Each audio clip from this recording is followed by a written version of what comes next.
Hello everyone, as you know, the Income Tax Act 2025 is applicable. So the TDS payment process has been changed. So for that, first you have to go in the income tax portal and there is a e-pay tax section. After that, you have to select Income Tax Act 2025 for the financial year 26-27 payment. And after that, you can put your TIN number. And after that, you have to select tax year 26-27. And there's a TDS section. In that, there is, if it is a non-company deductee, you have to select non-company deductee and resident if you are paying any amount to any resident Indians.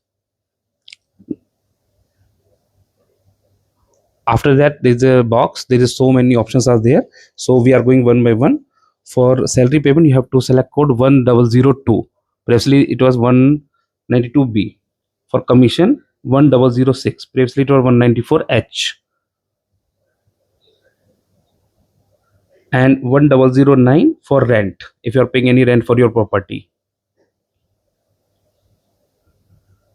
After that, 1023 for contractor if you are paying any amount to individual contractor. And there is 1024 if you are paying any amount to other than individual contractor like company and firm. After that, 1026 if you are paying any fee for professional and technical service. And 1027 if you are paying any fee to professional like CA, advocate, and interior designers. And at last, 1067 is the code for if you are paying any salary to the partner. So these are the important sections that is used regularly. So please pay accordingly. If you have any confusion, please connect to us. Thank you.